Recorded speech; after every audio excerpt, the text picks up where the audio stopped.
ఏండి మొన్న మా ఫ్రెండ్ వసంత వాళ్ళ అబ్బాయి రిసెప్షన్కి వెళ్ళాం కదా, వాళ్ళ చుట్టాలు భలే భలే బొకేలు ఇచ్చారు కదండి. వాటిలో పువ్వులు చూస్తుంటే నాకు ఎంత ఆనందం వేసిందో. అక్కడికి వచ్చిన వాళ్ళు ఇచ్చిన బొకేలు చాలా బాగున్నాయి కదండి. అవునే, భలే ఉన్నాయి. వాటిల్లో ఉన్న పువ్వులు చూస్తే నాకు చాలా ముచ్చటేసిందండి. నువ్వు అన్నిటికి ఇలాగే ముచ్చట పడిపోతావులే. హ్మ్. ఏమండి, ఈ బొకే చూసారా ఎంత బాగుందో. అవును, చాలా బాగుంది. అయినా నీకు ఈ బొక్కలు పిచ్చంటే ఒక్కో మనిషికి ఒక్కొక్క ఇష్టం ఉంటుంది. నాకు బొకేలంటే ఇష్టం. సరేలేవే, బొకే మాత్రం చాలా బాగుంది. ఈసారి మన వెడ్డింగ్ యానివర్సరీ బాగా సెలబ్రేట్ చేయొచ్చండి. ఎప్పుడు లేనిది ఇవన్నీ ఎందుకే? ఏమీ లేదండి, బోలెడని బొకేలు వచ్చేస్తాయి. సరేలే, చూద్దాంలే. అలాగేనండి.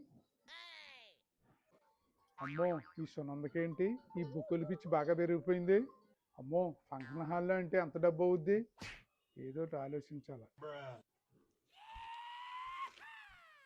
సునందా, సునందా. ఏంటండి? ఆ? ఇన్ని బొకేలా? అవును సునందా, నీకోసమే. ఎక్కడే అండి? ఇంకెక్కడే, కొన్నాను. ఆ, కొన్నారా? నువ్వే కదా బొకేల గురించి ఫంక్షన్ చేసుకుందాం అన్నావు.